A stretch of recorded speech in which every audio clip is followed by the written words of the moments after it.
episode. See, I did it again. I don't know why I say welcome back. Welcome back to hanging out, but you haven't been to this episode yet, and you are now. So, welcome. Hello there. All right, maybe not. So, we are continuing our discussions here on the unveiling. Nope, wrong one. Life in the IEP Tribe. Did you do that on Podcast. purpose? No, I promise I didn't. I don't. That just like slipped out of my face. Trying to plug. No. I don't want to. I don't want to put any more stress on our listeners. All right. But what we are going to do today is, it's funny. I said we're not going to put any stress on our listeners, but today's topic of conversation is one that it's a pretty heavy topic. The reason it is because of the impact that it has on those experiencing it. And at the same time, I think sometimes that people kind of create or shape these experiences and not even realizing what they're doing. There's a strong possibility that there is an adult, whether it's a parent, a teacher, whatever the case may be, an individual that interacts with others, and specifically children in our conversation, that are generating traumatic experiences. And like I said, they may not even know. They may not even know what they're doing is building onto this anxiety or fear that a child already possesses.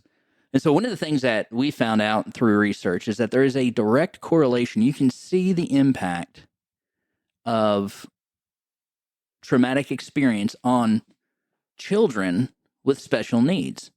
And now, whenever you talk about special needs, there's a long list. Whether it is a learning disability or a cognition, right? Some things aren't just acting in the typical manner. And then we have students that are more profoundly disabled and things like that. But all of these children are open to the possibility of experiencing trauma. So one of the things that I've read talks about how these disabilities can kind of play into that, right? Like if I'm a child that can't communicate clearly, I can't speak, I can't share my thoughts, my interactions with other people have a higher possibility of generating trauma in my life because although I cannot express it in words, I feel trapped inside my own head. I can't let those around me know how I feel about specific experiences or things that are going on. And so, with all that said, we believe that it's a great opportunity to discuss the impact of trauma on these children, on special needs students, and kind of bring to the surface an understanding for teachers and parents alike, or anybody that, works in the community. Because what we're finding is that our special needs community is just going to continue to grow. The numbers are increasing, and we will come across more people that possess some sort of special needs. So it's important as we kind of navigate through life that we remember that our actions, our words, our deeds impact those around us. We may not always see exactly how. So, Laura. Yes. What do you got for us? What do I got? Okay, so I know we talked about this in our last episode. I think we covered the impact of trauma on children, trauma on behavior. Talked a little bit about what trauma is, these adverse childhood experiences. And,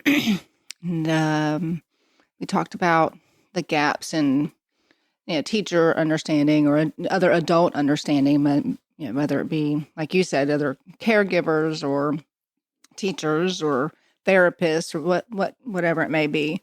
But as you said, the children, identification of children with special needs is growing, and so is these childhood experiences that are traumatic, and apparently that not apparently from what I've read on it is that it's increasing every year, and that by the time a child hits 16, about 66% of children will have at least one experience that could be traumatic, especially since COVID. And the what I found through research is that more than 150,000 children in the United States lost a parent during COVID, and that is one of those traumatic experiences. That's a crazy number. It is. It's a lot. And we talked about how it impacts them at school, and it's not always possible to undo the damage that these experiences have created. A lot of times we have traumatic experiences, and through therapy or through just time away from the amount of time from the experience, that we can move on and it doesn't have as much of an impact. However, as you stated, sometimes we have the children that can't talk about their experiences, so therapies may be more difficult. Sometimes if they can't let anybody know they've had these experiences, and so nobody knows that something has happened to them unless it's evident, like the loss of a parent. But sometimes the children that face abuse and neglect can't come to school or can't go to therapies and tell people, hey, this is what's going on in my life. And so it makes it harder for them to deal with their traumatic experiences. However, there are ways to help them if we know what's going on. And as with diagnosing children with disabilities, that early intervention is key. Is that if you can start working on these experiences and working on helping them come to terms with it and give them tools to use early, then that's the key to helping them identify it and intervene and give them treatments that help them. And unfortunately, as you talked about, our students with disabilities are more likely to have these experiences. However, just because they have a traumatic experience doesn't always impact them to the point where they receive services. So sometimes having that IEP allows people to know, okay, there's more going on, but sometimes it's not enough to get them those services and have people have a document that they can read. Oh, wow, this child lost a parent, or, this RIPs don't always talk about like home life, but sometimes they do. But there's not always a document that comes with the students that have experienced trauma to tell us how to work with them. And so historically, the way that children with trauma have been intervened with has been like a zero tolerance or blanket policies. And nope, we just don't do that. And that causes a lot more harm than it does. Because like you said, if we don't know what's going on with the student, if we just punish the behavior instead of trying to figure out the function of it and what they're trying to communicate, then it does more harm than good. One of the kind of slogans that we go by is that behavior is communication, right? So whether or not a kid can necessarily tell us what's going on, there are indicators in behavior that there is something going on. And I think that one of the things that I think our generation came up thinking is that we want kids to behave just to behave. And so what happens is we tend to punish the undesired behavior. But what we need to do and what we need to put at the forefront of our mind when dealing with not only children but adults for that matter is asking the question, what is it that has caused this individual to believe that this is the best way to express themselves. Now, like we've already said, as far as kids go, I mean, there's a good chance they don't even know what they're expressing. And so, as parents, as teachers, as members of a community, we have a responsibility to look into the why behind what's going on. What might be causing that behavior? Be willing to have those conversations, like in our case, and have those conversations with people that work in the school system with us. To have those conversations with principals, assistant principals, guidance counselors, so on and so forth, and to kind of get an idea of how, like, what can we look for? What is it that really take the time to see what is it that presents itself prior to the behavior? And so, what are some things that we can do? What are some things that we look for? What are some how do we try to connect with these children, whether I be a parent again or a teacher, whatever the case may be? What do I look for in when I'm trying to figure out how to support the student? Are you saying like what do we look for as far as what the children are presenting, or in how to work with them? What would you like to talk about? Well, I believe the previous episode we covered, what it can do to children, what things that they might present, the low academics, the undesired behaviors and whatnot. And so as far as in the school setting goes, there's been benefits to helping teachers and staff, giving them that professional development in how to work with students that may be presenting behaviors due to these adverse childhood experiences. And some of the things that in the classroom or in the therapy session or services that they can do is implement some strategies that are proactive, and instead of waiting for the behavior to happen, they can strategies to help prevent the behavior. One key one is build a relationship with these students and get to know them. And I think we've talked about that in other aspects. I mean, that relationship building and getting to know them. And I know teachers have so much on their plate that is difficult, because it's they have a lot that says, okay, you have to do this, and teach, test, assess. And so it makes it difficult when you have 20, 25, sometimes some places 30 students to get to know each one, to have that time to each one. And, but that is one of the best ways that you can help these students, that you can show them you're interested. And when they trust you, they're more likely to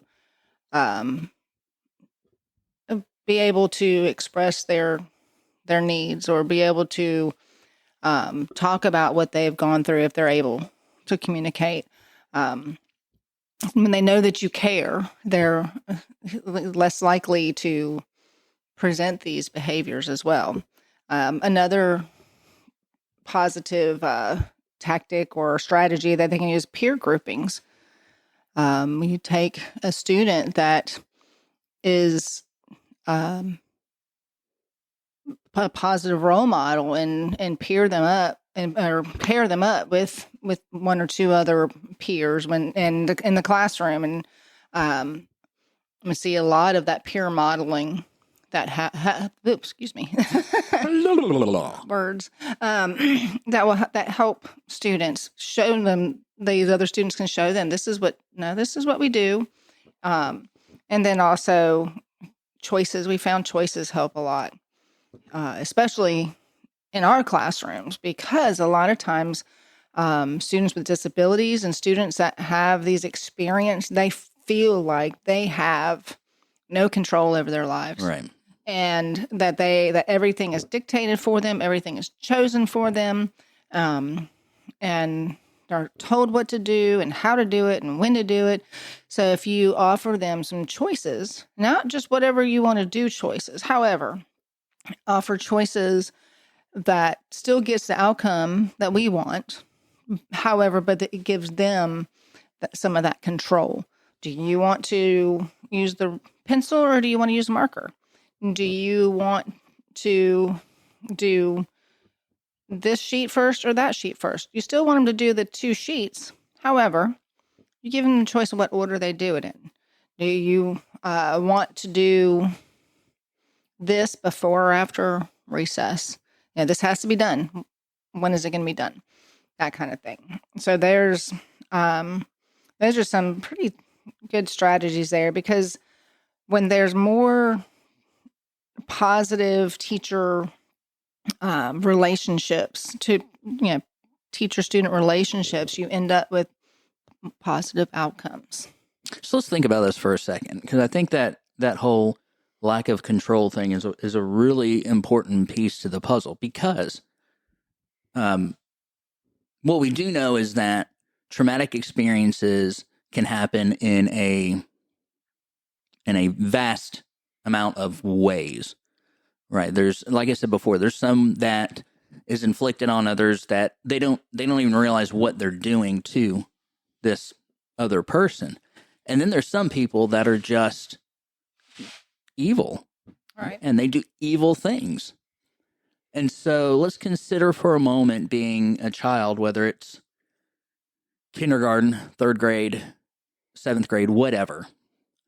And like most of us, we can't necessarily control the things that are done to us, right? We can run from situations. We can fight back. We can, however, we can't control what somebody else does. Right. Okay. So now if I'm a smaller person, if I'm a smaller child, and I am afraid, I can't fight back. I can't, there's nothing I can do to stop that. In my mind, I have to endure this, and there's nothing I can do about it. Then on top of that, I'm going to go out into society, in this case, a school. And on top of not being able to control what people do to me, I don't even have a say in what I get to do. So I am enslaved to the decision making of everybody else. And now we want you to behave. Like, how does that even make any sense? When we look at it that way, I mean, anybody that has half a brain would agree, wow, that's horrible. Right. I mean, you don't have to be a scholar or a rocket scientist to realize that situation has somebody, and that child may not be able to vocalize it, but they are stuck. They have no control. So by doing the things that you're talking about, well, now I do have some control in the things I should be able to control. Thank you for allowing me to do this instead of this. And I have these options and I have these choices instead of just being told to sit down and be quiet, or sit down and do your work, or, whatever that may be. And so I think that's another place that we kind of run into some difficulty when it comes to being parents of special needs children, being teachers of special needs children, being administrators in a school that has special needs children. Is how do we help them develop the skills that we know will be beneficial for them moving into the future without being too heavy-handed or being a pushover? Like, where is that line? You have to have a balance. So, because what we can't have is especially with children, we can't have children that are just, wheels off all the time and just leave them alone and be like, well, just be wheels off. Right. because your life's a little bit harder than others, or you're dealing with these, situations. And I'm not making light of those, Right. but we're not helping when we say, well, just act it out. Equally, we're causing issues when we're trying to suppress the expression of the child. Right. Like you said, there has to be a balance because, I mean, we found even with our children with special needs, regardless of trauma or not, if, we feel, and of course we're going to empathize and sympathize with with our students. However, if we don't try to work to correct it because we feel sorry for them, we're not doing them any good, and say, well, I feel bad because they've had this or they have this, or so I'm going to try to make life easy on them.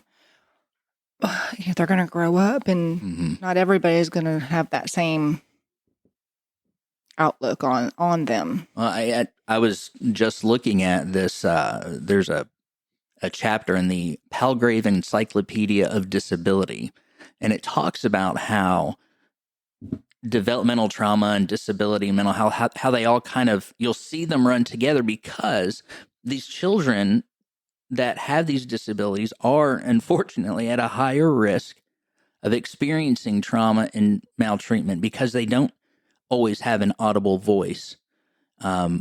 Unfortunately, they end up around people that are very do what I say because I say it, and really not helping the child move towards what is best for them. I just had a conversation the other day, as a matter of fact, with somebody and talking about the importance of the volume of our voice and how that impacts students and how they're going to receive what we're saying. Because naturally, when people are mad at us, they yell at us. Right. And what we don't want to teach our kids is that, well, you're in trouble because I'm mad at you. Right? Kids, here's just a little side note. If you discipline your kid because you're mad at them, that's abuse. Don't do that. Don't do that. If you're disciplining your child because you want to see them become a better member of society, well, you don't have to yell at them, right? Because you don't want them to learn that just because you did something I don't like, I can yell at you. What you want them to learn is what it is that you want them to learn, right? I'm not going to yell at a kid for cussing in our classroom. Right. Because if I yell at him, what he's going to realize, well, Mr. Curtis is mad at me. And because he's mad at me, he can punish me, or he can not punish me. I don't do anything to them. That sounds horrible. I had this one student one time I was talking to, and he was very mad at me. And we're just talking. I'm trying to get him to understand the importance of not losing his mind in the middle of a classroom. And he just starts saying, "Don't spank me." I'm like, what?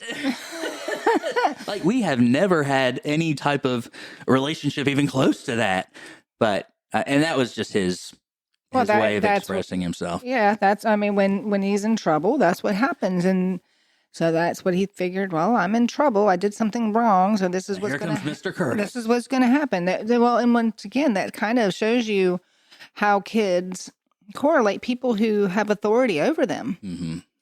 So, it makes it difficult for them to differentiate what is okay and what's not okay, because obviously that child thought that you have authority over him. He's in trouble. That's okay for you to do. Yeah. He made me mad. So the next step is, and not saying that that's anything wrong with, if that's how his parent, if that's how they discipline at home, that's up to them.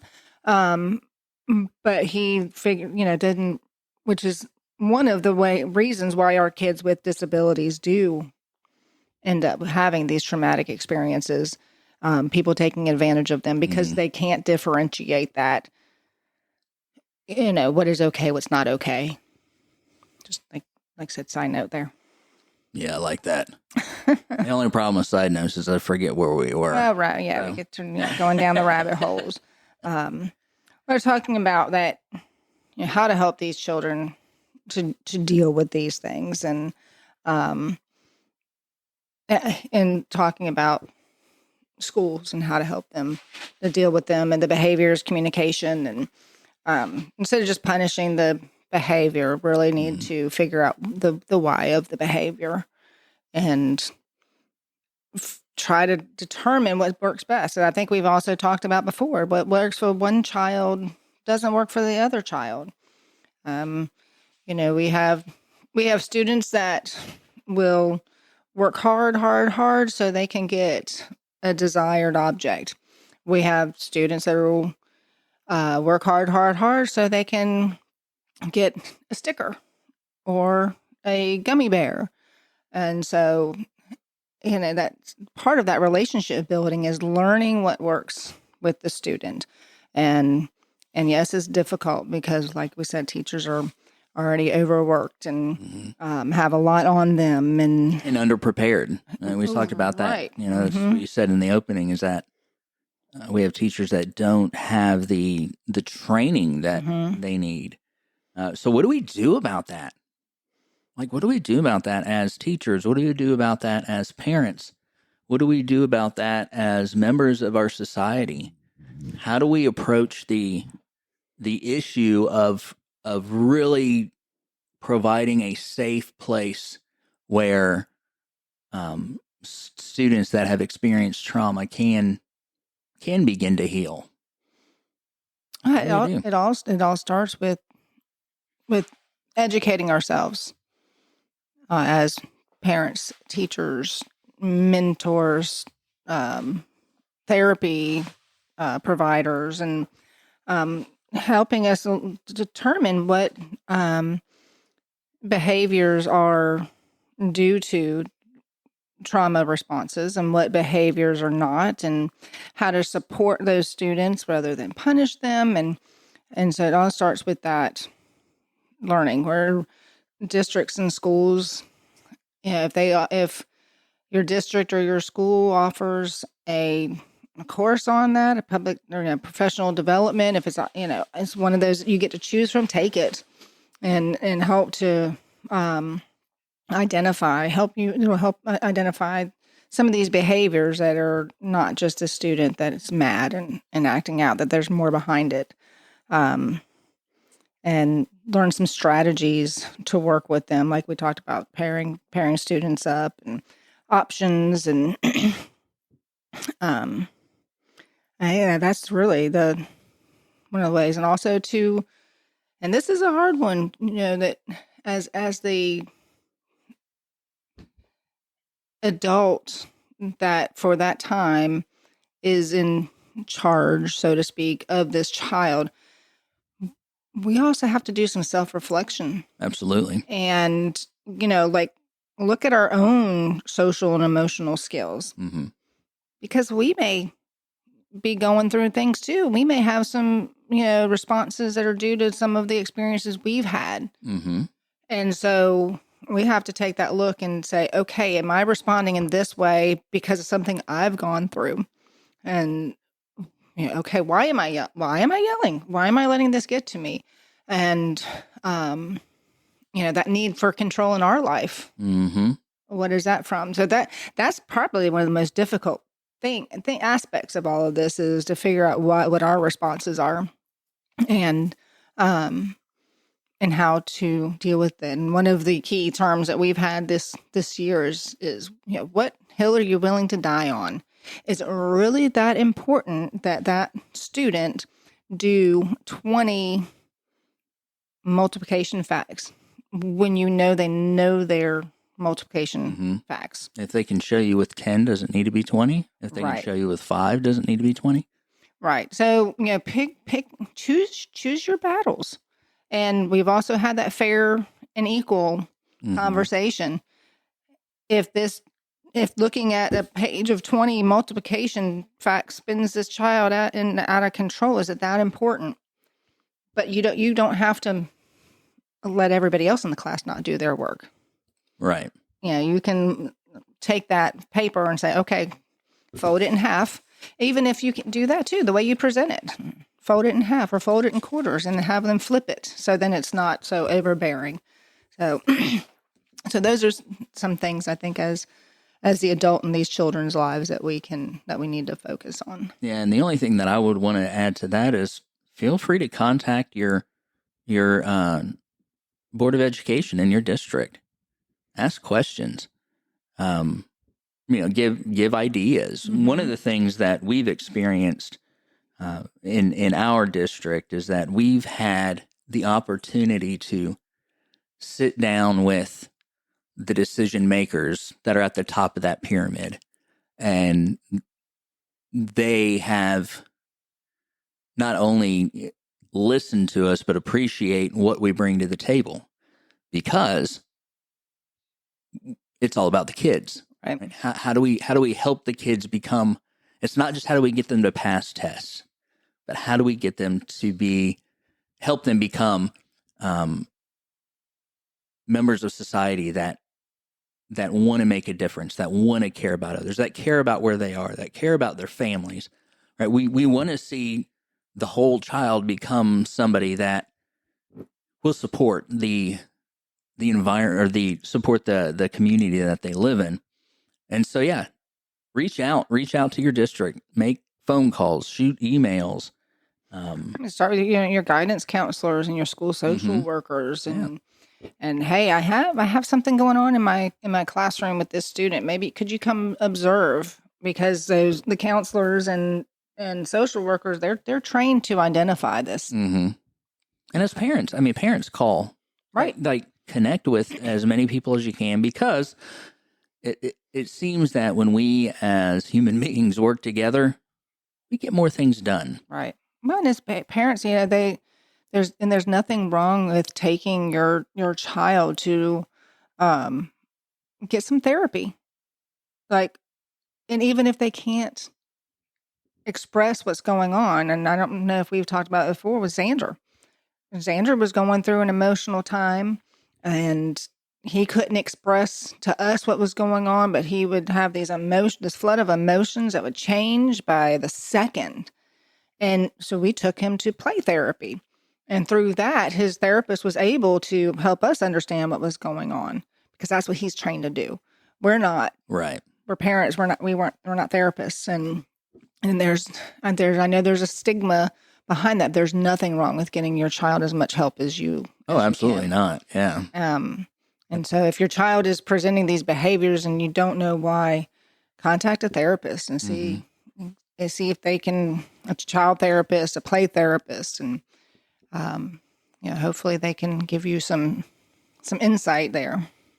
Well, I think we're going to wrap this one up. All right. I feel like this conversation may continue. Okay. In the future. We'll see. Okay. But hey, if you have any ideas or subject matter that you would love to talk to us about, or hear us talk about, or whatever the case may be, some topics that are important in your life, please contact us at lifeintheieptribe@gmail.com. You can find us on the Facebooks, and that's pretty much where we spend most of our time.